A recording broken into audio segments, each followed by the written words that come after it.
우리 친구들 경고 말씀 하나 드리고 싶은 것이 있습니다. 여러분들 주무시면서 밤에 여러분들이 그냥 나가면 자꾸 움직이면 잠을 잘 수 없어요. 우리 여기 은혜 받으러 하나님 만나러 오신 거 맞죠? 네. 하나님 만나기 위하여서 우리가 준비를 잘해야 돼요. 또 너무 일찍 그렇게 나와서 안 돼요. 예, 우리 목사님 나오셨는데요. 자, 이태희 목사님, 우리 나오실 때 큰 박수 부탁드리겠습니다.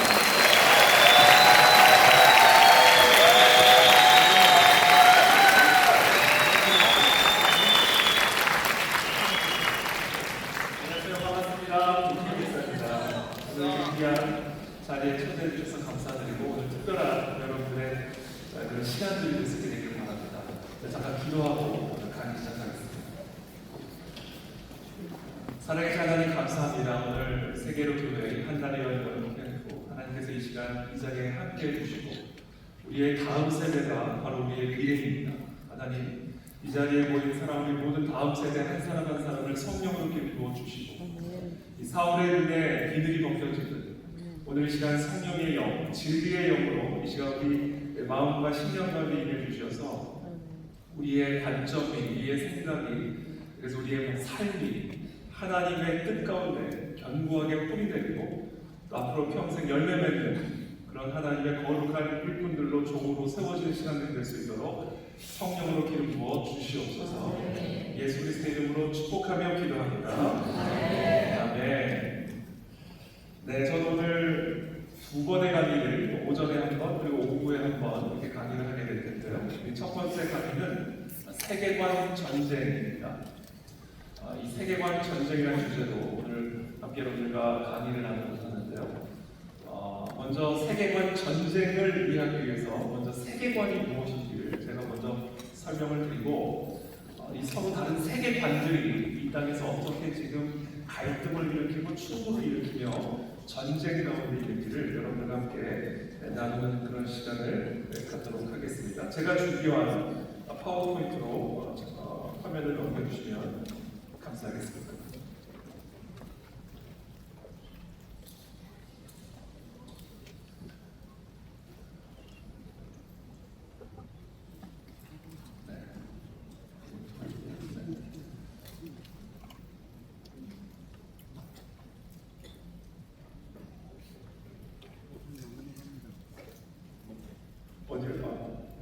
먼저 세계관이 뭔지를 제가 설명드리겠습니다. 세계관. 세계관이라는 것은 먼저 이렇게 보면 세계관 이렇게 되어 있죠. 세계. 우리가 살아가는 세계는 크게 영적인 세계와 물리적인 세계로 구성되어 있다고 볼 수 있습니다. 그래서 자연 세계와 인간 세계를 바라보는 관점, 그것을 우리는 말 그대로 세계관이라고 부릅니다. 세계를 바라보는 관점. 자, 그런데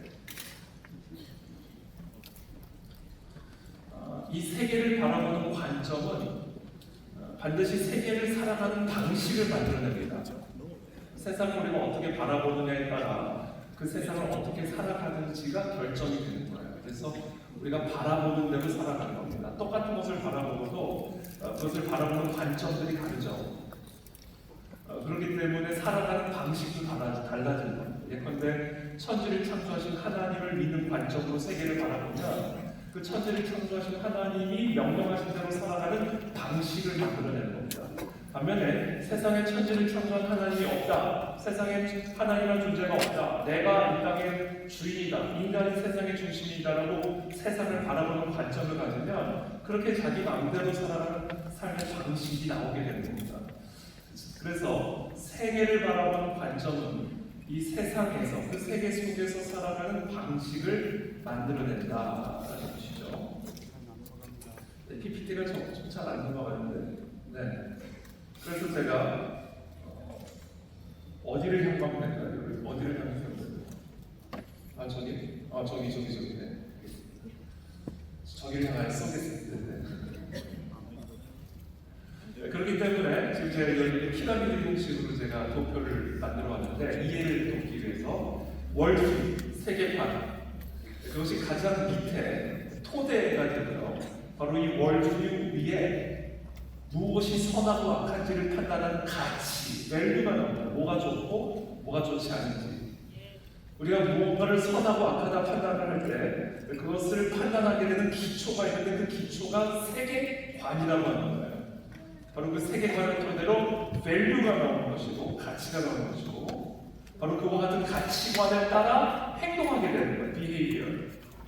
그래서 어떤 세계관을 따라 세계를 바라보는 자신의 관점에 따라 무엇이 선하고 뭐가 악한지 뭐가 옳고 뭐가 그른지 뭐가 권장할 만한 것이고 뭐가 금지할 만한 것인지에 대한 가치관이 형성이 되고 바로 그 가치관을 따라 행동하게 되는 거예요.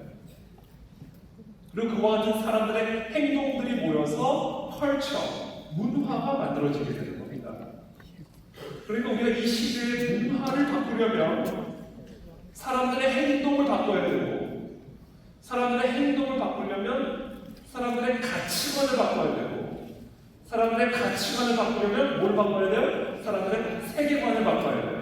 그게 지금 이 여름 캠프의 목적이고 여러분들 여기 우남 기독교 학교를 다니는 분들도 계실 것이고 기독교 교육을 하는 목적입니다. 우리 그리스도인들은 성경적인 세계관을 가지고 성경적인 가치관을 따라 행동하는 사람들이고 그리고 그와 같은 사람들을 많이 만들어서 그와 같은 성경적 세계관과 가치관에 기초한 문화와 문명을 일으키는 것.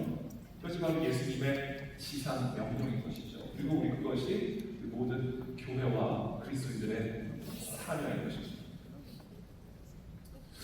제가 동화책 얘기 하나 말씀드릴게요. 펄시 더 핑크라고 하는 동화책인데 어린 아이들이 보는 영국 작가의 동화책인데 이 동화책의 내용이 뭐냐면 한국말로 번역은 핑크 대원 퍼스예요. 퍼스라는 사람이 핑크색만 좋아해요. 그래서 이 사람은요 모든 옷을 핑크색만 입어요. 그래서 저도 오늘 핑크색 옷을 입고 올까 하다가 핑크색 옷을 아무리 찾아봐도 없어가지고 그냥 나왔는데 이 핑크 대원 퍼스는 모든 옷을 핑크로만 그래서 법을 만들었어요. 온 세상을 다 핑크빛으로 물들여라. 그래가지고 집도 다 핑크색으로 물들이게 만들고 심지어 저 푸른 초장도 다 핑크빛으로 물들이게 만들고 가축들, 돼지, 소, 염소들도 다 핑크색으로 물들이게 만들었어요. 왜냐면 이 왕은 핑크색을 좋아하기 때문에 온 세상이 핑크빛이 되기를 원했던 거예요. 그래서 세상이 이렇게 됐어요. 죄송합니다. 온 세상이 핑크빛이 된 거예요. 근데 어느 날 하늘을 보니까 하늘은 여전히 무슨 색이에요? 파란색인 거예요. 그래서 너무 기분이 안 좋아가지고 자기 스승을 불러다가 저 하늘빛도 핑크색으로 바꿀 수 있는 방법을 마련해와라 이렇게 명령을 합니다. 그래서 이 스승이 며칠 밤낮을 고민을 하기 시작합니다. 어떻게 하면 저 하늘을 핑크빛으로 물들일 수 있을까? 저 집이나 가축이나 초장들은 열심히 노력을 해서 핑크빛으로 물들일 수 있지만 저 하늘을 핑크빛으로 물들일 수 있는 방법은 없잖아요. 그래서 밤낮을 고민을 하다가 정말 기가 막힌 아이디어가 하나 떠올랐습니다. 저 푸른 하늘을 핑크빛으로 물들일 수 있는 방법, 그게 뭐였을까요? 그래서 제가 좀 전에 보여드렸죠? 바로 핑크빛 안경을 끼워준 거예요. 그래서 이 왕에게 저 핑크빛 렌즈를 끼워줬더니 온 세상을 다 어디를 보더라도 다 핑크빛 세상이 되어버린 거예요. 그래서 그때부터 이 왕이 바라보는 세상은 이렇게 된 거예요. 어디를 보나 바다를 봐도 핑크색, 하늘을 봐도 핑크색, 어디를 보든 다 핑크빛 세상을 만들 수가 있었던 겁니다. 그 비결이 뭐였다? 핑크빛 렌즈를 끼웠기 때문입니다. 자, 바로 이것이 세계관이에요. 우리가 어떤 안경을 끼고 바라보느냐에 따라 어떤 색깔의 렌즈를 끼고 세상을 바라보느냐에 따라 세상의 색깔들이 달라지는 겁니다. 핑크빛 렌즈를 끼고 세상을 보면 세상은 핑크빛 세상이 되는 것이고 검정색 렌즈를 끼고 세상을 보면 세상은 검정색이 되는 겁니다. 바로 이것이 세계관이에요. 우리가 어떤 안경을 끼고 어떤 관점을 끼고 세상을 바라보느냐가 어떤 세상을 바라보게 되는지를 결정짓는 겁니다. 여러분 혹시 뮤지컬이나 연극 같은 거 보러 가보신 분 계세요? 자, 자, 뮤지컬이나 그런 영국들 보시면 좌석의 위치에 따라 가격이 같아요, 달라요? 자, 우리가 지금 여기가 뮤지컬 들어간다면 요 맨 앞에 있는 좌석은 로얄 좌석입니다. 그 다음에 A석, 그 다음에 S석, A석, B석, 저 맨 끝은 C석이에요. 그렇죠? 그리고 그 석마다 가격이 같아요, 달라요? 달라요. 왜 그럴까요? 어디서 보느냐에 따라 무엇을 보는지가 결정되기 때문에 그래요. 요 맨 앞에서 보면요, 배우들의 숨소리까지 다 들을 수 있습니다. 배우의 머리에 이마에서 흘러나오는 땀까지 다 보여요. 생생하게 이 무대 앞에서 이 배우들의 연기들을 같이 호흡을 느끼면서 볼 수가 있어요. 그러나 반면에 저 꼭대기에 있는 사람은요, 배우 이 뒤통수밖에 안 보여요. 화면을 통해서나 볼 수가 있지 실제로 그 배우들의 연기를 같이 느끼면서 볼 수가 없어요. 그래서 좌석의 위치에 따라 값이 달라지는 겁니다. 자, 이것은 결국 무엇을 말하는가? 관점이 광경을 결정한다. 어떻게 보는지가 무엇을 보는지를 결정합니다. 이게 바로 세계관. 우리가 어떤 세계관을 가지고 세상을 바라보느냐에 따라 무엇을 보는지가 결정이 돼요. 그래서 똑같은 세상을 바라보면서도 어떤 세계관이라는 안경을 끼고 보느냐에 따라 완전히 다른 세상을 경험하게 되고 완전히 다른 세상을 바라보게 됩니다. 그래서 세계관이 그토록 중요한 거예요. 자, 그렇다면 우리 그리스도인들은 어떤 세계관을 가지고 세상을 바라봐야 될까요? 성경적 세계관을 가지고 세상을 바라봐야 됩니다. 공산주의 세계관을 가지고 세상을 바라보는 사람들은 공산주의자예요. 그들은 똑같은 세계를 바라보면서도 완전히 다른 세상을 바라보고 살아갑니다. 무신론적 세계관을 가지고 살아가는 사람들은 똑같은 세상 속에서 살아가지만 완전히 다른 세상을 바라봅니다. 자, 그리스도인은 그런 다양한 세계관들이 이 땅에 존재하지만, 자, 그리스도인들은 단 하나의 안경을 가지고 살아가는 사람이에요. 그게 바로 성경적 세계관이다.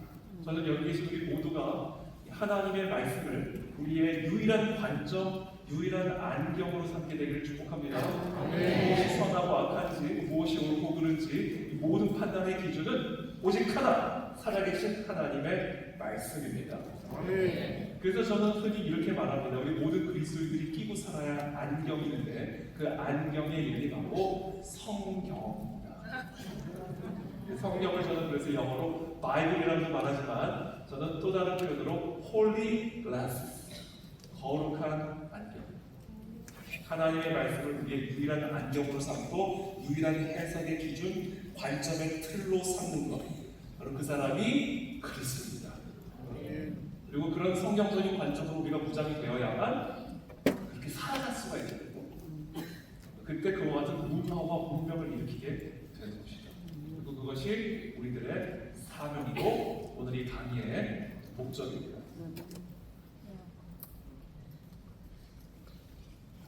그래서 제가 말씀드린 것처럼 세계관은 안경입니다. 이 세상에 저렇게 많은 다양한 안경들이 존재합니다. 그래서 이 많은 안경들이 다 옳은 안경들이 아니에요. 그 중에 유일한 안경, 성경만이 유일한 진리다.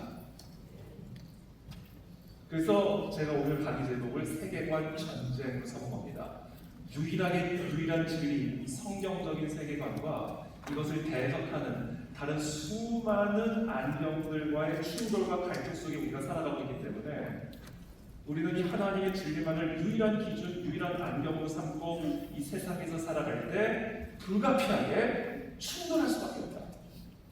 전쟁을 일으킬 수밖에 없다. 우리는 이 전쟁에서 뭐 해야 된다? 이겨야 된다. 그래서 주님이 말씀하는 거예요. 아버지와 아들과 성령 이름으로 세례를 주고 내가 너에게 분부한 모든 것을 가르쳐 지키게 합니다.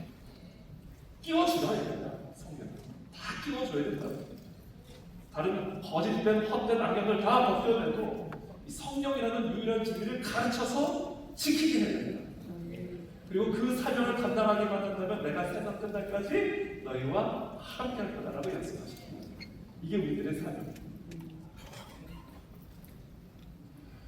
자, 지금 너무 불쌍해 보이죠? 이렇게 하면 돼요, 안 돼요? 자, 장화를 신고 아이의 얼굴 밟고 있잖아요. 근데 사실은 이거는 이 장면이에요.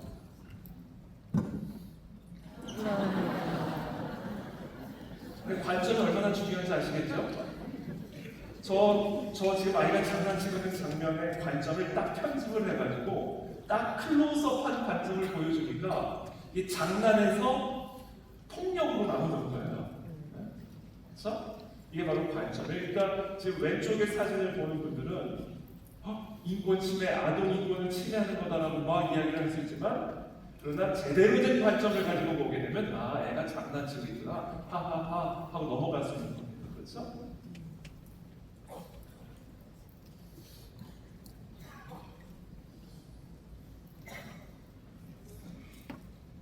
이거는 2020년도에 미국에서 트럼프 대통령이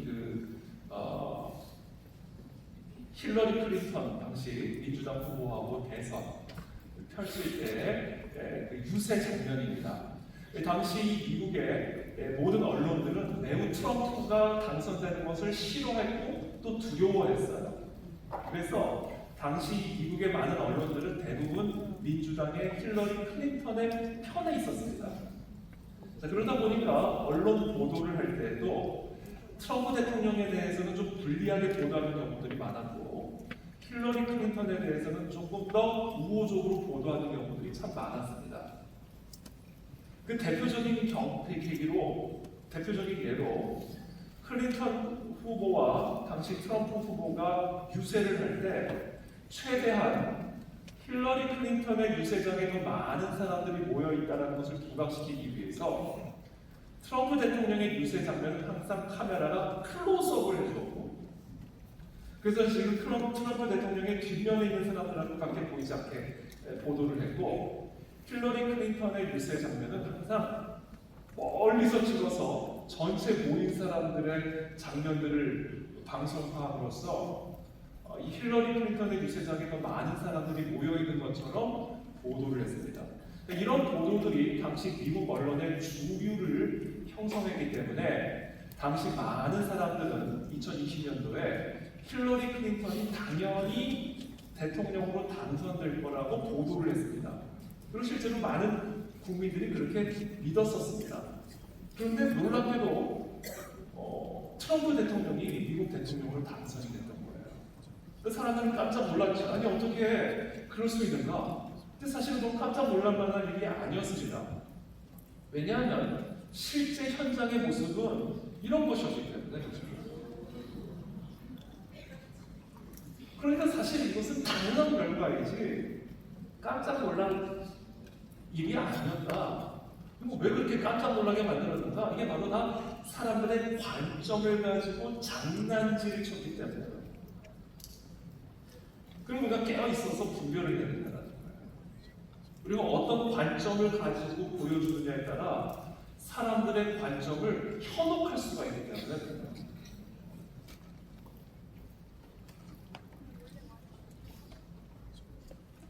우리가 오늘날 바라보는 여러 미디어들 있죠?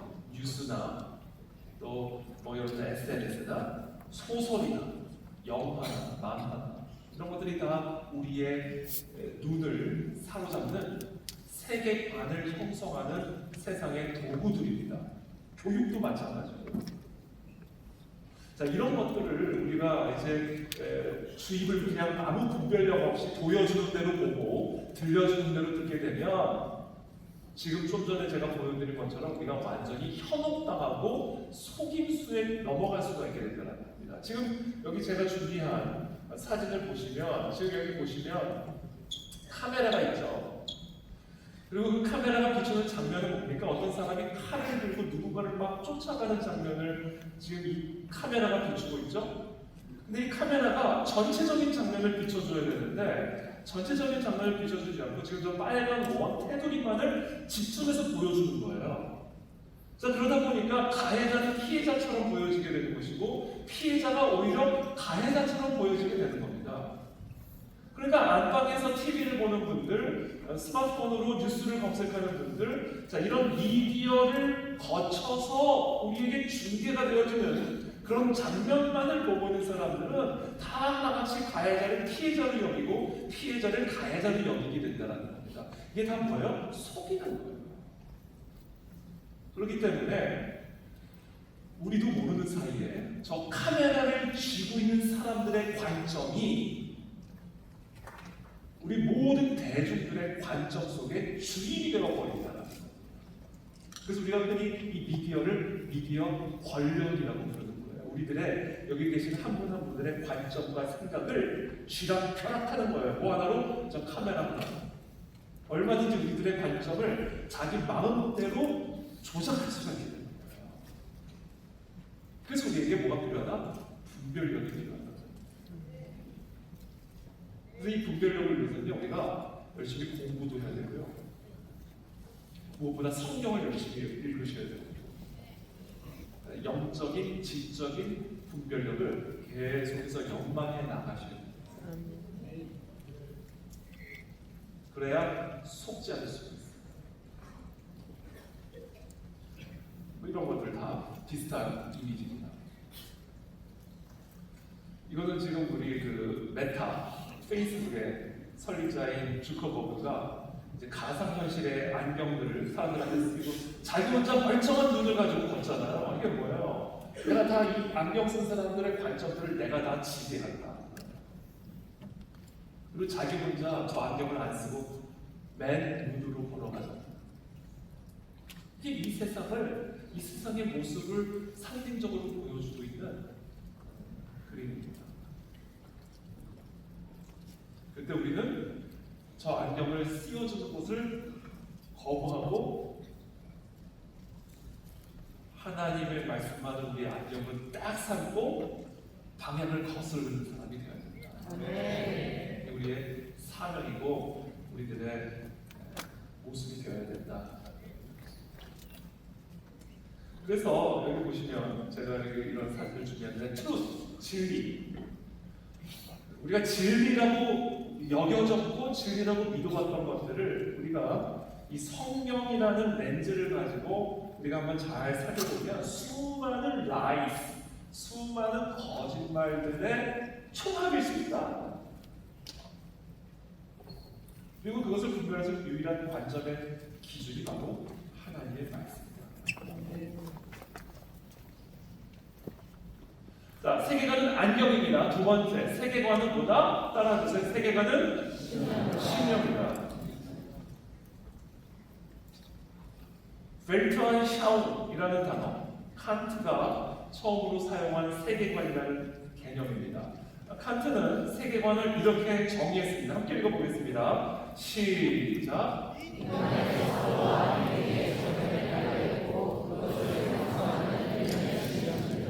자, 인간의 사고, 우리가 다 생각하잖아요. 우리 다 생각하는 사람들이죠. 그리고 그 생각에 따라 행동하잖아요. 근데 그 사고와 행동이 그냥 나오는 게 아니라 그와 같은 사고와 행동의 저변에 깔려있는 신념들이 있다는 거예요. 그러니까 우리가 그냥 그렇게 생각하는 게 아니에요. 어떤 믿음 때문에 그렇게 생각하고 있는 거예요. 그리고 그 생각에 따라 행동하게 되는 겁니다. 또 우리가 아무 생각 없이 행동하는 게 아니에요. 생각하면서 행동하는데 그 생각과 행동에 뿌리가 있다. 그 뿌리가 바로 믿음이다. 신념이다. 그 세계관은 신념이에요. 자, 하나님이 있다라고 믿는 사람들은 그와 같은 믿음에 기초하여 생각하고 행동합니다. 반면에 하나님은 없다라고 믿는 신념을 가진 사람들은 그렇게 생각하고 행동합니다. 그래서 세계관은 뭐예요? 신념, 믿음이에요. 믿음.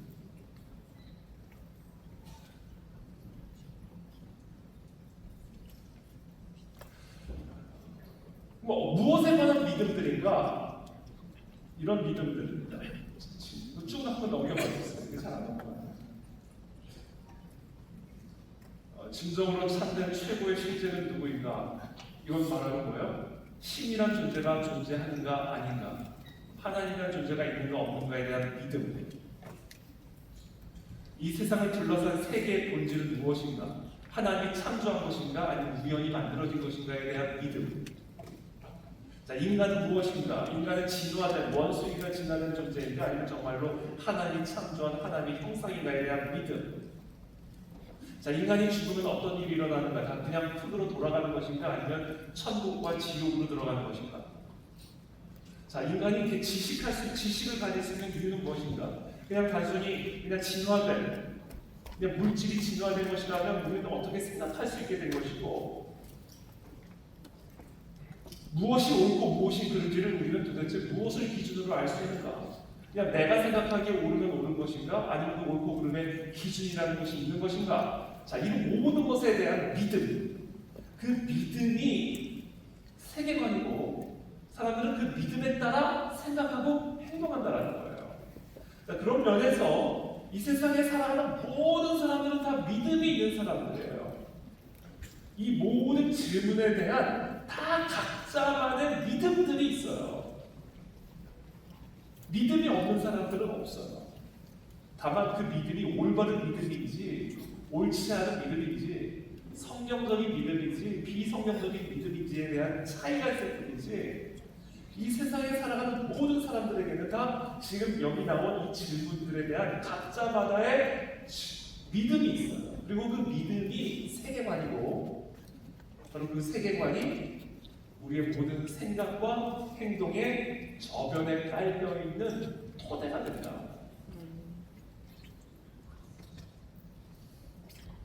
찰스 프루스라는 분이 또 이렇게 정의를 해서 한번 읽어보겠습니다. 시작.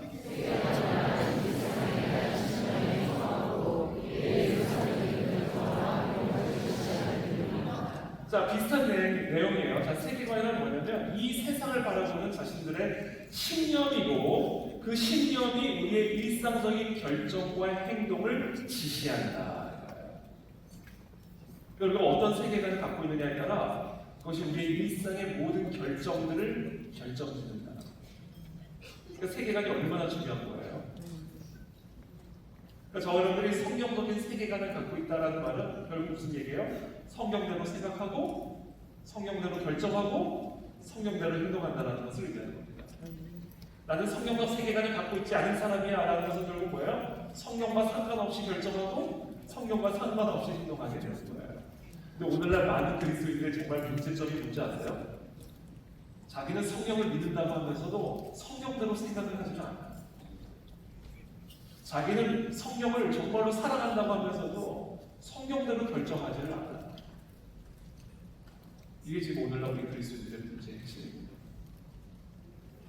우리가 정말로 그리스도인이라고 한다면 성경대로 생각하고 성경대로 결정하고 성경대로 해석해요. 넘겨주세요. 자, 그러면서 찰스 프루스 이분이 결국은 뭐라고 얘기했냐면 이 모든 믿음을 구성하는 크게 세 가지 질문이 있는데 첫 번째 질문은 우주의 기원은 무엇인가에 대한 믿음. 이 땅에 존재하는 모든 문제의 기원은 무엇인가에 대한 믿음. 그렇다면 이 모든 문제로부터 이 세상이 회복될 수 있는 방법은 무엇인가에 대한 믿음. 서로 이 세 가지 질문에 대한 믿음이 사실상 모든 세계관을 구성하는 믿음의 핵심이다 이렇게 얘기합니다. 자, 우주의 기원은 뭐예요? 창조. 그렇죠? 우리는 성경적 세계관에 따라 온 우주가 창조되었다라고 믿는 사람들입니다. 자, 그렇다면 문제의 기원은 뭐예요? 죄 또는 타락. 이 세상에 존재하는 모든 문제는 인간이 천지를 창조하신 하나님을 거역하면서부터 시작이 된 거예요.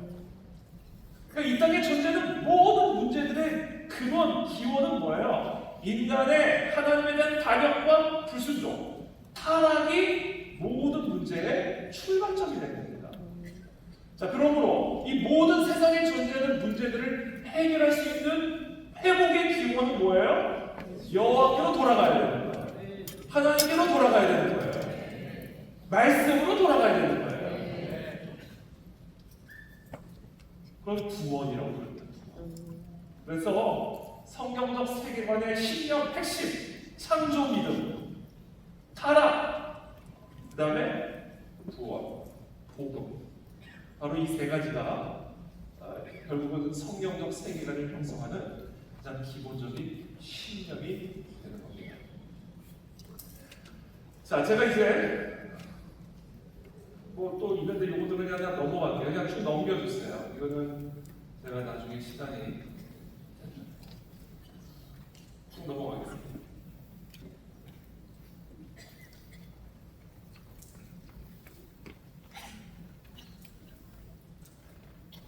자, 그래서 여기까지 세계관, 지금까지 우리가 배운 이 세계관을 토대로 이 세상의 교육이 형성이 되고요, 경제가 형성이 되고요, 정치, 가족, 예술, 환경법, 이 모든 것들을 형성하는 결국은 뿌리가 뭐가 된다? 세계관이 된다는 겁니다. 그러니까 우리가 성경적 세계관을 가지고 있게 되면 성경적인 교육이 이루어지게 되고, 성경적인 경제 흐름들이 만들어지고, 성경적인 법들이 만들어지고, 성경적인 가족들이 만들어지고, 성경적인 예술 활동들이 만들어지게 되는 거예요. 반면에 우리가 하나님을 인정하지 않는 무신론적 세계관을 갖게 되면 그런 무신론적 세계관에 입각한 교육들이 만들어지고, 경제들이 만들어지고, 정치들이 만들어지게 되는 거예요. 이 세상에는 성경적 세계관을 갖고 있는 사람들이 있지만 동시에 하나님의 말씀을 인정하지 않는 무신론적 세계관을 갖고 있는 사람들도 함께 있어요. 그렇기 때문에 우리가 살아가는 이 세상에서는 저 모든 영역, 정치, 경제, 교육, 법, 예술, 모든 영역 속에서 그와 같이 서로 상반된 세계관을 가지고 있는 사람들끼리 충돌할 수밖에 없게 되고, 서로 상반된 세계관에 입각한 문화와 문명을 만들려는 흐름이 충돌할 수밖에 없게 되는 거예요. 그래서 이 세상 속에서 교회와 세상은 항상 충돌 관계에 있게 되는 겁니다. 그래서 주님이 약속하신 거예요. 내가 너희와 세상 끝날까지 항상 함께 하리라.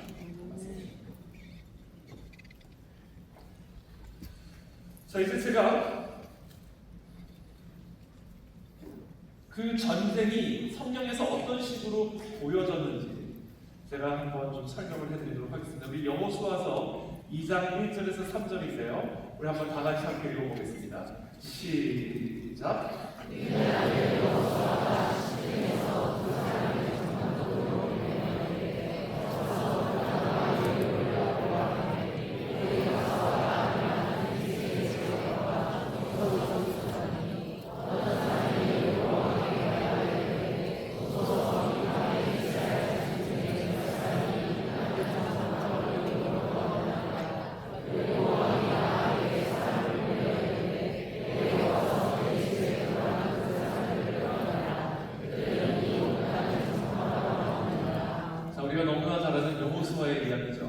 제가 지금까지 설명드린 이 세계관에 대한 기본적인 이해를 토대로 이제 이 성경에 나온 이 세계관 전쟁 이야기를 여러분들과 잠시 한번 나눠보도록 하겠습니다. 지금 이 약속의 땅을 정복하라는 하나님의 명령에 따라 이 여호수아의 군대 가운데 2명의 정탐꾼이 이제 그 약속의 땅에 정탐을 들어온 거예요. 그래서 그 약속의 땅에 관문이라고 할 수 있는 여리고라는 지역에 들어가자마자 누구에게 들어갔다고 되어 있어요? 기생의 집으로 들어갔다고 되어 있어요. 자, 여기서 말하는 기생은 무엇을, 누구를 의미하냐면 창녀를 의미합니다. 창녀. 창녀가 뭔지 아시죠? 창녀의 집에 들어갔어요. 그래서 제가 이 본문을 묵상하다가 아니 도대체 왜 이 2명의 정탐꾼이 하나님의 그 명령을 따라 저 가나안 땅을 정복하기 위해 정탐에 들어갔는데 왜 하필이면 군부대를 정탐한 것도 아니고 왜 창녀의 집으로 들어갔을까? 저는 그게 너무 이해가 잘 되지가 않았어요. 그래서 제가 묵상을 하다가 2가지 전제를 가져봤어요. 첫 번째, 이 전쟁은 하나님이 명령하신 전쟁이니까 이것은 분명히 하나님의 인도하심을 따라 들어간 것이다.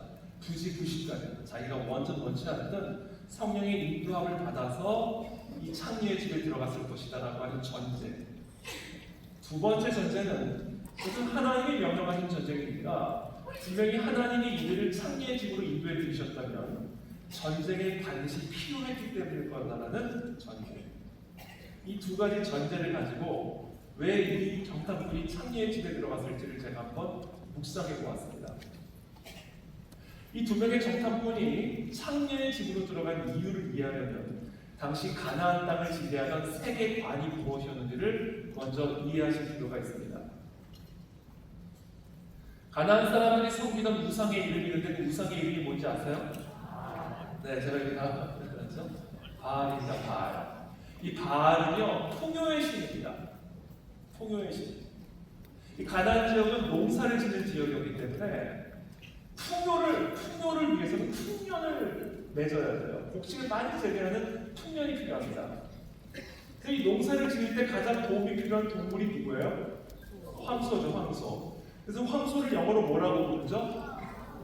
불. 물론 카우도 소지만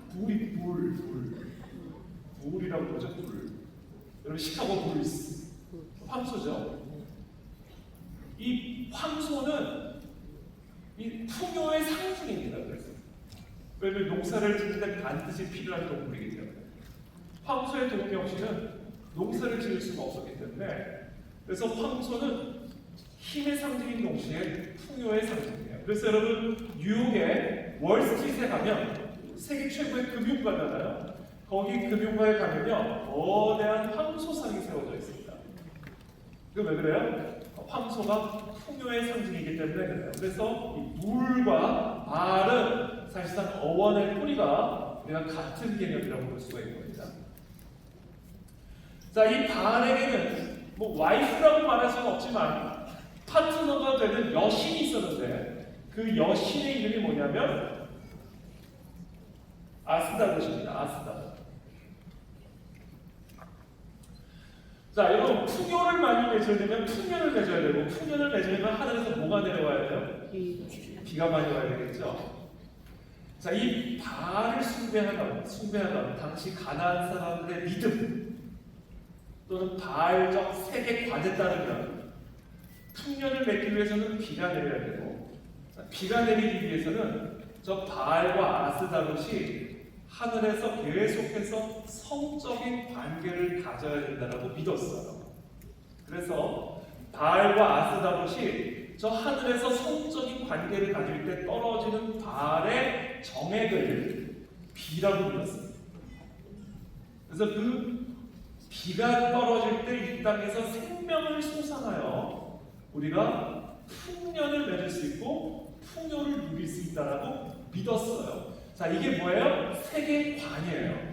당시 가나안 사람들이 믿고 따르던 바알적 세계관의 핵심입니다.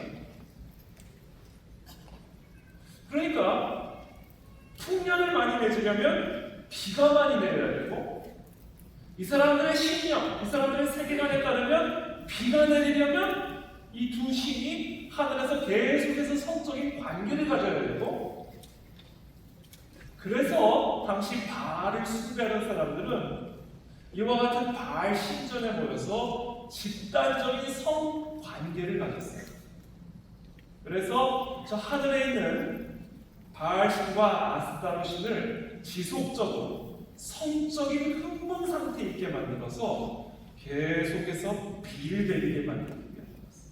그래서 저 바알 신전에 모여서 모든 가나안 사람들이 함께 성적인 관계를 가졌고 그래서 이 바알 신전에서 그와 같은 제사를 진리하는 여제사장들은 다 창녀들이었어요. 여러분 상상해보세요. 저 땅이 얼마나 음란했겠어요. 여러분 예배, 제사를 드리는데 그 제사가 다 성관계예요. 다 같이 모여서 성적인 관계를 갖는 게 제사예요. 저 땅이 얼마나 음란했겠습니까? 자, 그것이 바로 그와 같은 음란한 가나안 문화를 만든 이유예요. 그와 같은 음란한 문화가 만들어진 그 이유가 뭐라고요? 세계관. 바알적 세계관 때문에 그런 음란한 문화가 만들어진 거예요. 그래서 하나님이 그래서 이 두 명의 정탐꾼을 창녀의 집으로 들여보내신 것이구나. 그래서 지금 이 땅이 얼마나 음란한 땅인지를 보여주기를 원하셨구나. 그리고 왜 하나님이 여호수아의 군대를 통하여 이 가나안 땅을 진멸하려고 하셨는지를 알겠구나. 이 땅은 음란함을 거룩으로 포장한 나라였어요. 여러분, 어느 사회나 음란을 거룩으로 포장을 해버리면 그 사회는 소망이 없어져 버립니다. 거룩이라는 이름으로 음란이 조장되기 때문에. 그럼 거룩을 막을 겁니까? 거룩이 얼마나 좋은 건데? 신 앞에 거룩한 제사를 드리는 게 얼마나 아름다운 일인데 그거를 금지할 거예요. 그러니까 이런 음란한 짓을 거룩한 제사, 거룩한 예배로 포장이 돼버리면 이 사회는 이 음란함을 막을 수가 없어져 버립니다. 오늘날 동일해요. 음란을 사랑으로 포장을 해버리면 그 사회는 더 이상 그 음란을 막을 수 있는 제어 장치를 잃어버리게 됩니다. 그래서 필연적으로 하나님의 심판의 길로 나가게 되어 있어요. 왜? 사랑을 막을 겁니까? 사랑이 얼마나 좋은 건데? 사랑을 처벌할 거예요. 그러니까 이 음란이 사랑으로 포장이 되는 순간 그 사회는 더 이상 소망이 없어져 버리게 됩니다. 바로 그것이 가나안의 문화였고 지금 우리가 살아가고 있는 이 세상의 문화다. 그리고 이 세상에 그와 같은 문화와 문명이 이루어진 본질적인 뿌리는 뭐예요? 세계관이다. 오늘날 이 세상 사람들이 섬기는 신은 나야. 자기 숭배입니다. 내가 기쁘고 내가 만족이 되면 되는 거예요. 그래서 그것을 사랑으로 미화하고 인간의 권리로 미화하고 포장하여 더 이상 음란으로 규정하여 제어할 수 없는 그런 음란한 문화와 문명들이 만들어져 가게 됩니다. 그게 다 뿌리가 뭐다? 세계관이다. 자, 이처럼 가나안의 문화와 문명은 한쪽에는 이와 같은 매우 음란함이 있었습니다. 거룩으로 사랑으로 포장한 음란함이 있었고요. 또 다른 한편엔 뭐가 있었냐면요, 매우 잔인함이 있었어요. 한번 읽어보겠습니다. 시작.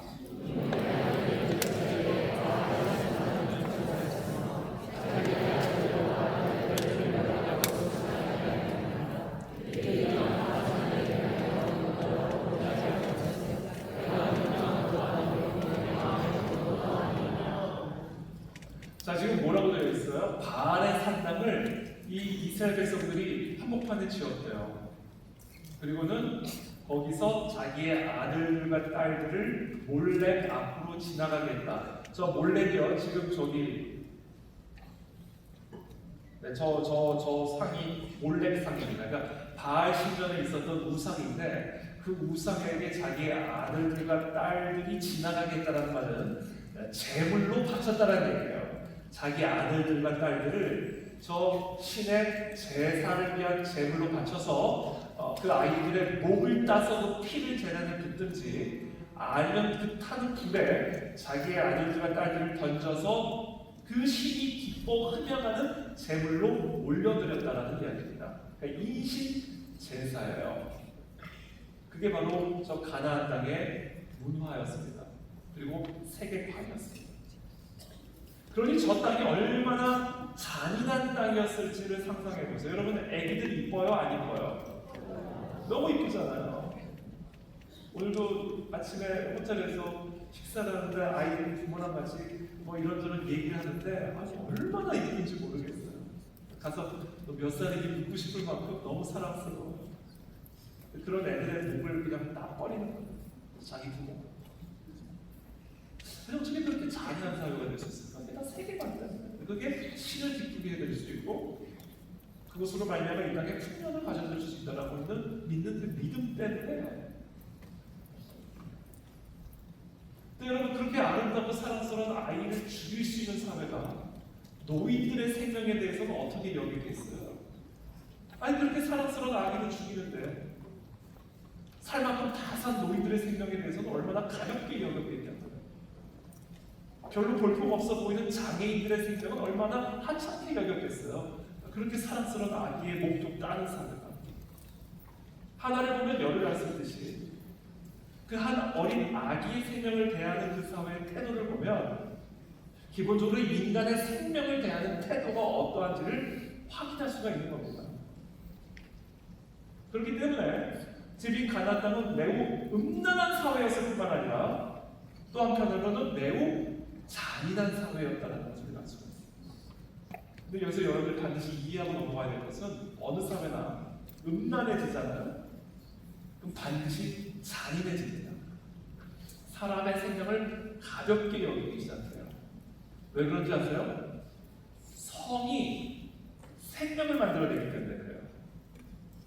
여러분 생명을 만들어낼 수 있는 단 하나의 길은 성입니다. 그러니까 어느 사회나 사람들이 성을 가볍게 여기기 시작하잖아요. 필연적으로 그 성의 결과물인 생명도 가볍게 여기기 시작해요. 그리고 그 생명을 가볍게 여기기 시작할 때 가장 먼저 첫 희생양은 아기들입니다. 해 아래 생명이 하나도 없어요. 다 동일합니다.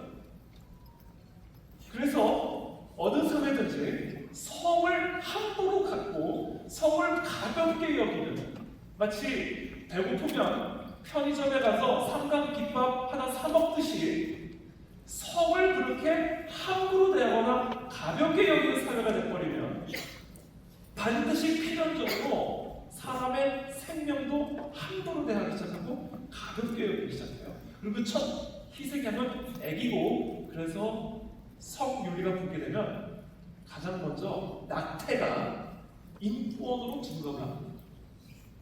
여성의 인권으로 증거합니다. 아기를 죽일 수 있는 권리가 주어지게 됩니다. 여러분 뱃속에 있는 아기 여러분 뱃속에서 죽이면 그것은 여성의 자유고 배 밖에 나온 아기를 죽이면 살인입니까? 뭐 죽이는 장소에 따라 그게 살인이 될 수도 있고 권리가 될 수도 있는 거예요? 아니요. 죽이는 장소도 중요하지 않아요. 죽이는 대상이 중요한 거죠. 지금 대한민국 정부는 뭐 임신한 여인이 약만 먹어도 낙태시킬 수 있는 약들을 지금 판매하도록 법안을 만들겠다고 지금 그러고 있는 거거든요. 자, 이런 일들이 왜 다 일어날까요? 마음껏 자유롭게 성적인 관계를 가질 수 있는 것은 그 사람의 자유고 그것은 사랑이고 그것은 인권이기 때문에 그 성의 결과물도 자유롭게 처리할 수 있는 권리가 주어져야 된다는 거예요. 뭐 어떻게 이런 잔인한 사고방식, 이런 음란한 사고방식을 대한민국 정부에서 국민들에게 주입시킬 수 있을까요? 그 이유가 뭐야? 세계관 때문에. 그 세계관이 안 바뀌면 그 세계관의 토대 위에 세워지면 아무도 바뀔 수가 없는 거예요. 그래서 여기서 정확하게 성경적 세계관으로 무장된 여러분들이 국회 안에 들어가야 되는 것이고 저 대학교 교수로 들어가야 되는 것이고 학교 교사로 들어가야 되는 것이고 문화 영역으로 들어가야 되는 것이고 모든 영역 속에 들어가서 우리들이 갖고 있는 성경적 진리를 가지고 거룩한 문명, 생명의 문명들을 만들어 가야만 한다. 아멘. 그래서 이것이 세계관의 전쟁이다. 아멘.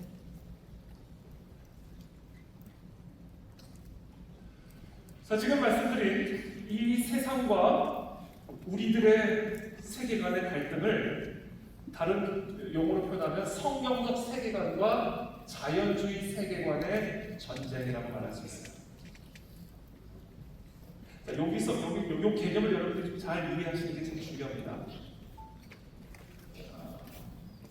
저 자연주의 세계관은 인본주의 세계관하고도 동의어예요. 자, 이게 지금 잘 안 되니까 그냥 다 해주세요. 네, 여기까지만. 우리가 살아가고 있는 자연 세계가 있죠. 그건 물질 세계예요. 근데 우리 성경적 세계관에 따르면 자연 세계는 태초에 누가 창조하신 거예요? 하나님이 창조하신 거예요. 그러니까 자연 세계가 존재하기 이전에 초자연적인 세계가 있다고 믿습니다. 바로 하나님께서 태초에 천지를 창조하셨고, 하나님이 태초에 천지를 창조하셨을 때 저 천지를 지배하는 질서를 함께 창조하셨어요. 그리고 그 질서를 성경에 담아두신 겁니다. 중력의 법칙을 누가 만들었어요? 네? 하나님이 창조하셨죠. 어떻게 아이작 뉴턴이 중력의 법칙을 창조합니까? 저 지금 너무 깜짝 놀랐네. 아이작 뉴턴은 하나님이 창조한 법칙을 발견한 사람이에요. 중력의 법칙을 우리가 바꿀 수 있어요? 없어요? 우리가 5층 건물로 올라가가지고 얘들아 긍정적인 사고가 중요해. 모든 것을 긍정적으로 바라봐. 너는 할 수 있어. 날개를 펴봐. 그리고 몸을 던져. 그럼 날아가면 떨어져요. 여러분들이 어떻게 생각하느냐는 하나도 중요하지 않아요. 긍정적인 사고가 중요한 게 아니에요. 말씀대로 생각하는 게 중요한 겁니다. 왜냐면 이 세상은 말씀대로 지배받기 때문에. 천지를 창조한 하나님이 하나님의 질서대로 이 세상을 창조하기 때문에 그 질서를 거스르는 우리의 어떠한 긍정적인 사고도 긍정적인 결과를 가질 수가 없는 겁니다. 자, 성경적 세계관은 그런 말씀대로 생각하는 거예요. 자, 반면에 이 성경적 세계관을 인정하지 않는 이 세상의 가나안의 세계관은 뭐예요? 아니야, 이 세상에 초자연적인 세계 따위가 어디 있어? 물질 세계가 전부지. 아니 절대자 따위가 어디 있어? 그러니까 이 절대자가 정한 절대적인 질서, 절대적인 진리, 절대적인 룰 이런 게 다 어디 있어? 오로지 이 세상에는 저 자연 세계가 존재하는 것의 전부야. 그리고 그 세계 속에서 우리 각자가 무엇이 옳고 그른지, 무엇이 선하고 악한지를 각자가 자기 뜻대로 생각하면 되는 거야. 왜냐면 이 세상의 절대자는 나니까. 이게 바로 이 세상의 가나안적 세계관입니다. 이게 얼마나 어리석은 세계관이냐면요. 지금 우리가 세계로 교회 본당 안에 있는데 저 자연주의, 인본주의 세계관에 따르면 이 세상에 존재하는 눈에 보이는 것이 세상에 존재하는 전부라고 믿기 때문에 지금 이 본당 안에 존재하는 게 전부라고 믿는 거예요. 이 천정 바깥에 어떤 세계도 존재하지 않는다고 믿는 겁니다. 이게 바로 자연주의, 그래서 자연주의 세계관이라고 부르는 거예요.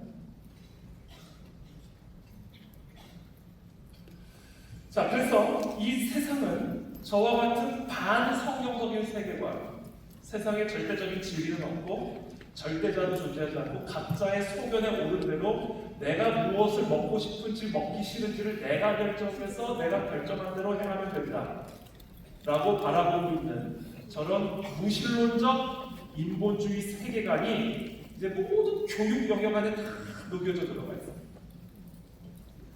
여러분, 제가 한번 읽어드릴게요. 교과서 내용인데, 윤리 교과서인데요. 제가 한번 읽어드릴게요. 우리는 서로 다른 생각과 모습을 가지고 살아간다. 이건 참이에요, 거짓이에요?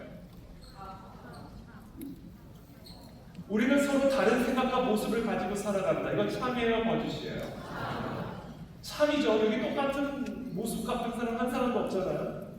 똑같은 티셔츠를 입은 사람들은 있지만 똑같은 얼굴을 가진 사람은 없죠. 우리는 생각도 다 달라요. 누구는 김치를 좋아하지만 누구는 김치를 싫어하고, 누구는 파란색을 좋아하지만 누구는 파란색을 싫어하고, 사람들의 생각과 모습들은 다 다릅니다. 이건 참이에요. 그래서 이렇게 말합니다. 따라서 저마다 다른 사람 사이에서 나타나는 차이는 당연하다. 이건 참이에요, 거짓이에요? 당연히 참이죠. 우리는 서로 다르기 때문에 다름에서 오는 차이들이 있단 말이에요. 자, 이건 다 참이에요. 자, 그런데 아무런 해도 끼치지 않은 어떤 개인의 차이에 다수의 힘이나 권력의 힘을 빌려 옳고 그름과 좋고 나쁨의 기준을 무리하게 들이대면 그것은 차별로 변하고 만다. 이건 참이에요, 거짓이에요?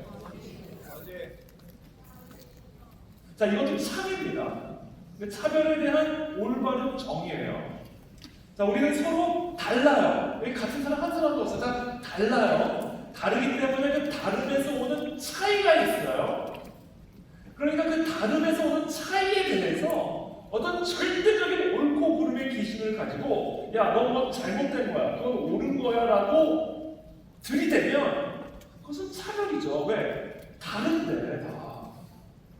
너 그렇게 생긴 거는 잘못, 넌 단순히 못생긴 게 아니라 넌 잘못생긴 거야. 너의 생김새는 비윤리적이야. 그러면 돼요, 안 돼요? 너는 그래가지고는 우리 음식점 들어올 수 없어. 이거는 뭐예요? 차별이에요. 그러니까 다름에서 오는 차이에 대하여 어떤 절대적인 기준을 가지고 옳고 그름을 판단을 하면 이거는 차별이에요. 이게 차별의 정의입니다. 자, 이해되셨죠? 자, 흑인과 백인, 흑인과 황인종, 이거는 뭐예요? 옳고 그름의 문제예요? 아니면 다름의 문제예요? 자, 그러니까 다름에서 오는 피부색의 차이에 대해서 선과 악을 판단하면 돼요, 안 돼요? 자, 그 선과 악을 판단하는 것을 차별이라고 부르는 거예요. 이해되셨죠? 자, 이 올바른 차별의 정의를 이제 이렇게 적용을 합니다. 동성애에 대해서. 자, 동성애자나 성전환자 등에 대한 편견과 차별은 사회 전반에 깊이 퍼져 있다. 그러나 다수와, 이게 중요한 단어입니다, 다른 성적 성향을 가졌다 해서 성적 소수자를 차별하는 것은 자유롭고 평등한 인격의 주체로서 모든 사람이 지니고 있는 인권을 침해하는 부당한 처사이다. 자, 이거 맞는 말이에요? 틀린 말이에요? 자, 얼핏 들으면 맞는 말처럼 들리죠? 그래서 지금 이 문장에서 가장 중요한 거짓말이 있는데, 그 가장 중요한 거짓말이 뭐냐면 다수와 다른 성적 성향이라고 표현하고 있어요. 자, 동성애가 단순히 일반적인 우리 이성애와 단순히 다른 거예요? 틀린 거예요? 틀린 거예요. 인종이나 성별과 같은 단순한 다름의 문제가 아니라 동성애적인 성적 성향을 비롯한 다양한 성적 성향은 단순히 이성애와 다른 성적 성향이 아니라 이성애와는 다를 뿐만 아니라 틀린, 잘못된 성적 성향인 거예요. 기준이 뭐예요? 왜 그래요? 왜 틀린 거예요? 여러분들이 틀린 것처럼 느껴지기 때문에 틀린 거예요? 이거를 기준으로 틀린 거예요. 이걸 기준으로 틀린 겁니다. 왜냐면 이게 유일한 기준이에요. 다른 기준 중요하지 않아요. 우리들이 뭐 어떻게 생각하느냐가 중요한 거 아니에요. 하나님이 뭐라고 말씀하느냐가 중요해요. 아멘. 자, 근데 이 교과서는 지금 뭐라고 가르쳐요? 다수와 다르다. 이게 세계관이에요. 절대적인 진리 따위는 없다. 옳고 그름의 기준은 나지. 내가 원하면 그러면 다른 걸로 용인해줘야지. 왜 그것에 대해서 선과 악으로 판단하는 배타적인 입장을 취하냐? 반영을 베풀어라. 세상에 옳고 그름은 내가 결정하는 것이고 그 사람이 결정하는 것이지. 어떤 절대적인 진리를 가지고 옳고 그름을 강요하는 것은 억압이다, 차별이다. 이게 이 세상의 가치관이에요.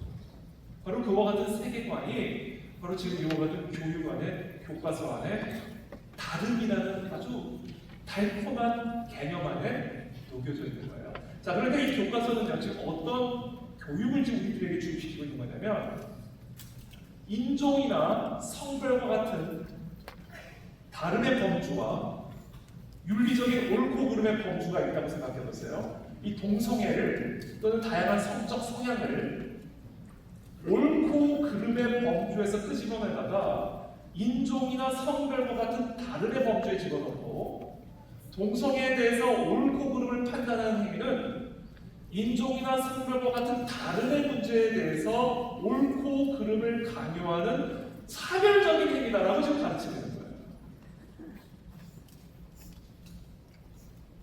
이게 바로 이 세상의 세계관입니다. 그러니까 여러분들이 학교에서 공부를 할 때 이제 여러분들의 교과서에, 특히 국립학교를 다니시는 분들의 교과서는 다 이런 내용이 있거든요. 분별해낼 수 있어요. 분별력을 키우셔야 돼요. 그러면 이렇게 가르칠 때입니다. 이게 바로 이 세상의 세계관입니다. 근데 여러분 여기서 중요한 것은 여기 교과서에 보면 동성애자나 성전환자 등이라고 되어 있는데 여러분 이 법률적인 용어에서 참 무서운 용어 중에 하나가 뭐냐면 등이에요. 등. 왜? 다 들어갈 수 있어. 뭐든지. 근데 완벽하게 감출 수 있어. 그러면 성적 성향에는 100여 가지가 넘는 게 있어요. 동성애만 있는 게 아니에요. 동물 성애도 있어요. 시체 성애도 있어요. 이 사람들은 시체하고만 성관계를 하는 거예요. 기계 성애자들도 있어요. 100여 가지가 넘어요. 그걸 지금 다 다른 성적 성향이라고 표현하고 있는 것이고 그런 것들을 다 교과서에 넣으면 학생들이 너무 충격을 받을까봐 딱 동성애만 넣어놓고 등으로 처리해버린 겁니다. 속아 넘어가면 안 돼요. 그래서 제가 한번 JTBC에서 아주 유명한 동성애자예요. 그분하고 제가 1대1 토론을 한 적이 있습니다. 몇 년 전에. 근데 그때 1대1 토론을 하는데 참으로 제가 완벽하게 이겼어요. JTBC에서 토론을 하는데.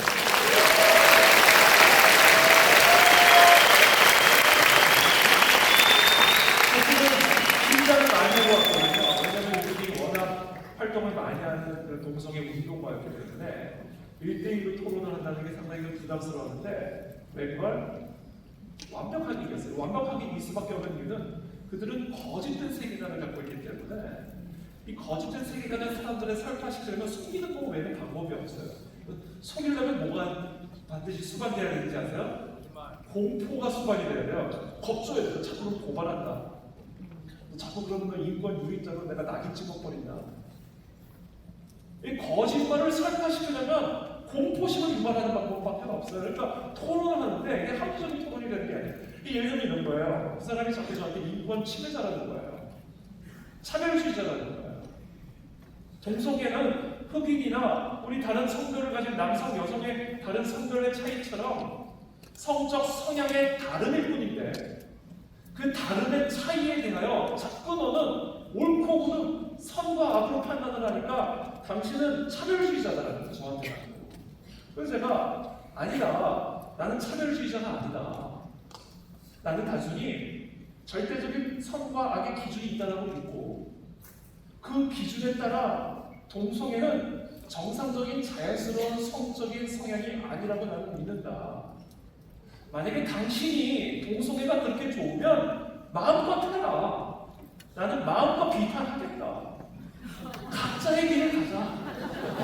당신은 마음껏 하면서 왜 나는 마음껏 비판하지 못하게 하느냐. 세상의 비판으로부터 자유로운 자가 누구냐. 대통령도 비판으로부터 자유롭지 않은데 왜 동성애자들은 정확하게 비판으로부터 보호를 받아야 되느냐. 동성애가 다른의 문제라 생각한다면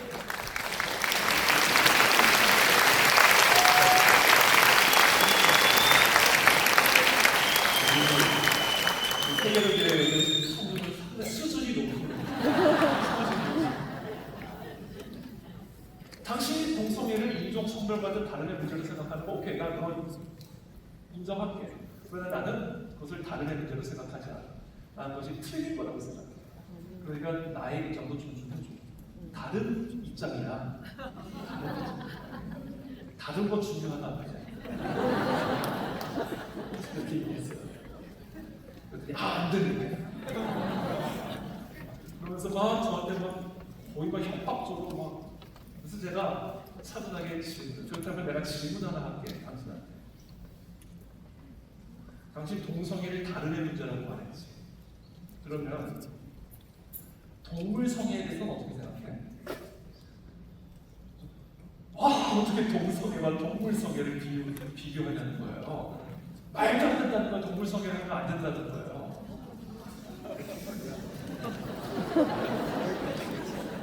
그래서 제가 물었죠. 왜 당신 동물 성애자들을 찾아내?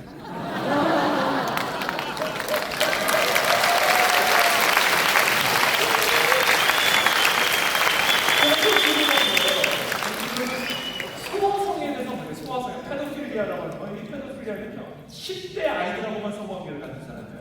이 소아성애자들은요 다 자기의 소아성애적인 성향을 선천적이라고 주장합니다. 그래서 제가 얘기했어요. 자, 당신 소아성애자들 다 선천적이라고 말하는데 당신들처럼 소아성애에 대해서 어떻게 생각해? 그것도 안 된다. 제가 또 딱 차분하게 얘기했죠. 왜 당신은 소아성애자를 찾아요? 만약에 당신이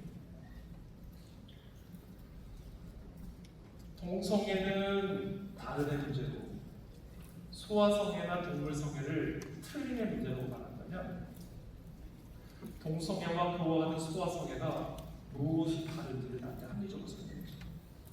만약에 당신이 동성애자는 다른의 문제고 소아성애나 동물성애는 틀림의 문제, 그것을 판단하는 정확한 합리적인 기준을 나한테 설명해 주지 않는다면 나나 당신이나 똑같은 차별주의자야. 나한테 자꾸 차별주의자라고 말하지 마. 그런 얘기. 그랬더니 이분이 그때부터는 막 화를 그렇잖아요, 여러분. 동성애는 되는데 동물성애는 왜 안 돼요? 다른 문제라면서요. 그러니까 혹시 여기 그런 분은 계시지 않겠지만 동성애를 단순히 다른 문제라고 생각하시는 분들이 계신다면 동물성애에 대해서 어떻게 생각하시는지를 얘기해 주세요. 소아성애에 대해서는 어떻게 생각하시는지를 얘기해 주셔야 돼요. 기계성애자, 실체성애자에 대해서 어떻게 생각하시는지를 얘기해 주셔야 돼요. 그것이 다 다른 문제인 건지 아니면 동성애는 되고 그것은 왜 안 되는지 그것에 대한 합리적인 판단 기준을 설득력 있게 설명해 주지 않는다면 그들도 동일한 차별주의자가 되는 겁니다. 차별의 대상이 되는 겁니다. 사실 그분이 하고 싶은 말은 하나예요. 다 된다예요. 사실 다 된다예요. 그게 그들의 일관된 논리예요. 근데 논리적인 모순에 빠질 수밖에 없었던 이유가 있어요. 동성애는 되지만 그것들은 안 된다라고 말할 수밖에 없는 이유가 있어요. 아직 대중들이 거기까지는 아닌 거거든요. 속이는 거예요. 그래서 동성애가 정상화되잖아요. 그럼 이제 소아성애는 나가요. 소아성애 되잖아요. 동물성애는 나가요. 이런 보세요 지금. 순서가 있을 뿐이지 그들이 답하고 싶은 건 하나예요. 왜 안 돼? 다 돼. 그들이 원하면 다 되는 거야. 다만 대중들의 인식이 바뀔 때까지 기다려. 그러니까 우리는 열심히 교육을 통해 인식을 닦고 가야 되는 거야. 이게 그들의 실질적인 의도고 논리입니다. 그래서 여러분 제가 토론을 완벽하게 승리를 하고 이제 끝났어요. 근데 토론 내내 이 사람은 화만 내. 나중에 무서워서 토론을 못하게 되는 거야. 그래서 말만 하고 화를 내니까. 그래서 제가 토론 끝나고 그래도 마무리는 아름답게 해야 되잖아요. 어떻게 만날지 모르니까. 그래서 제가 이제 마무리를 좀 아름답게 하려고 그래서 아유 수고하셨습니다. 인사를 딱 했더니 분이 저를 째려보면서 뭐라고 했는지 아세요? 당신은 성폭행범이야. 이두 끝도 없이. 제가 어디 성폭행범 좀 보이세요? 당신은 성폭행범이야. 그리고는 다시는 만나지도 않을 것처럼 막 엘리베이터에 가더라고요. 그래서 또 엘리베이터 앞에서 만났어요. 같이 엘리베이터 타고 내려가면서 저는 하늘 보고 있다. 그리고는 헤어졌어요. 그리고는 요새는 활동을 잘 안 하죠.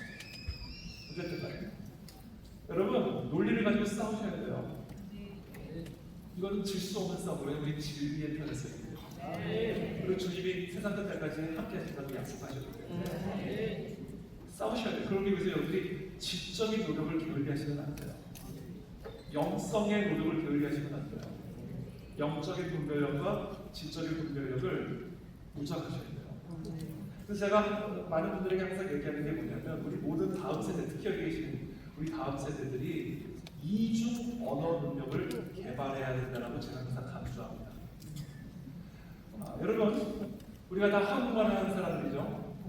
우리는 뭐 누구랑은 한국말로 소통할 수가 있어요. 그러다 우리가 만약에 예를 들어서 뭐 일본을 만나든지 미국에 가면 우리가 아무리 한국어를 유창하게 해도 일본 사람들이나 미국 사람들은 우리의 그 유창한 한국말을 하나도 이해 안 해요.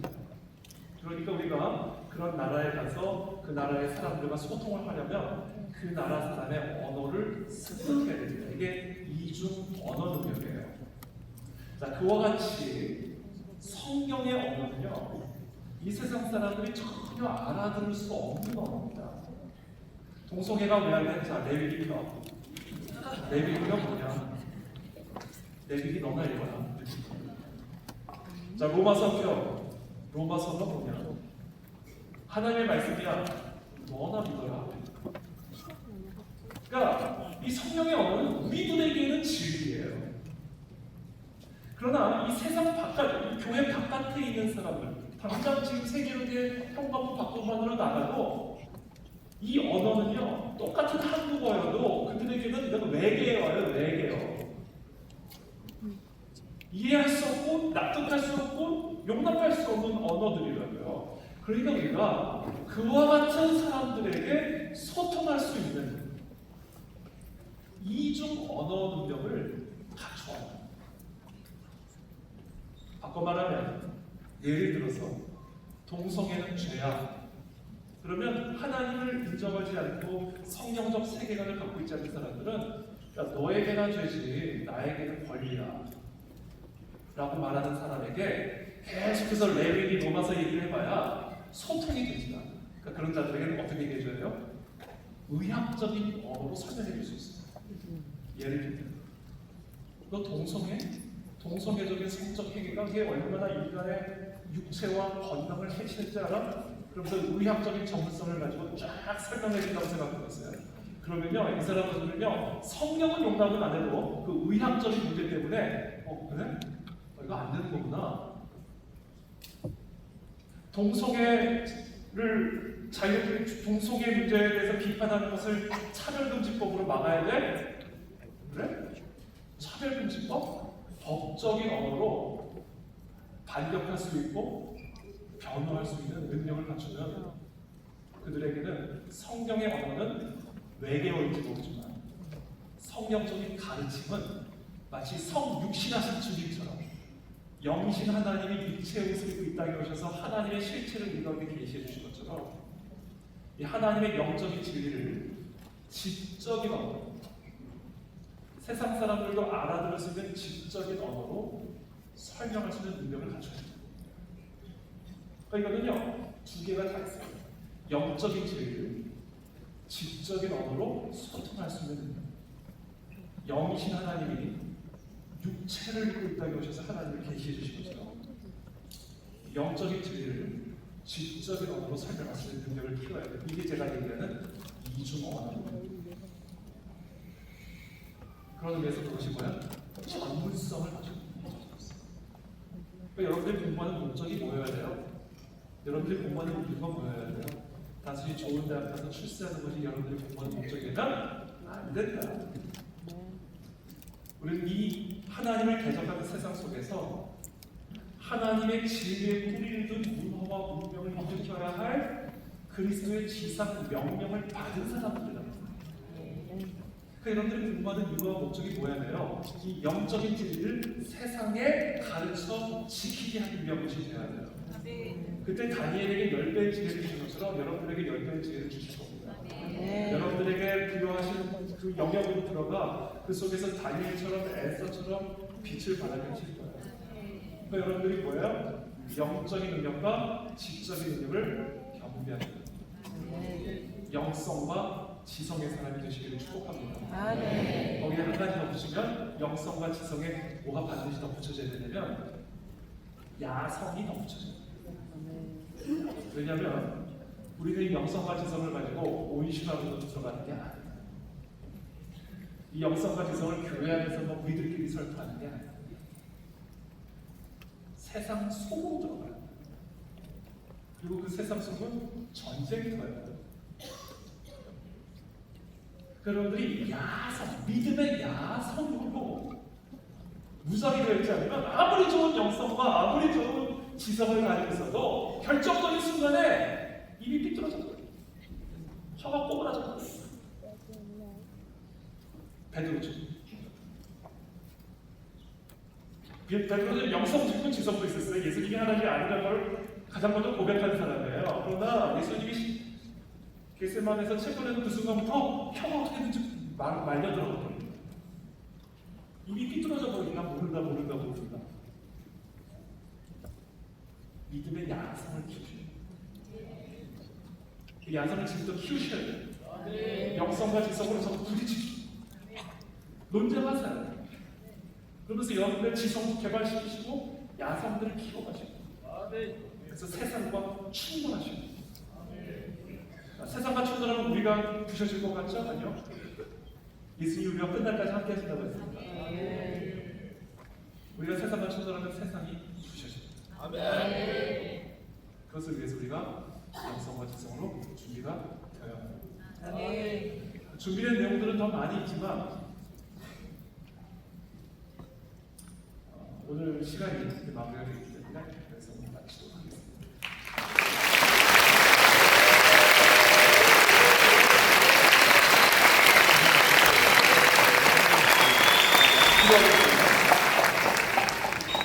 사랑의 하나님 감사합니다. 오늘 이 자리에 모인 사랑하는 모든 한달의 여름 캠프의 참여자들, 여기 계신 학부모님들, 교사들 한 분 한 분 주님 기름 부어 주십시오. 성령으로 충만하게 해주십시오. 영성으로 무장되고 지성으로 무장되어 야성을 가지고 세상과 충돌하는 하나님의 거룩한 제자들 사도들이 되게 도와주시옵소서. 하나님을 대적하는 이 세상 속에서 하나님의 진리를 따라 세상과 충돌하며 전진하는 이 땅에 하나님의 나라와 통치를 이루어가는 그리스도의 제자들로 기름 부어 주시옵소서. 예수 그리스도 이름으로 축복하며 기도합니다. 아멘. 함께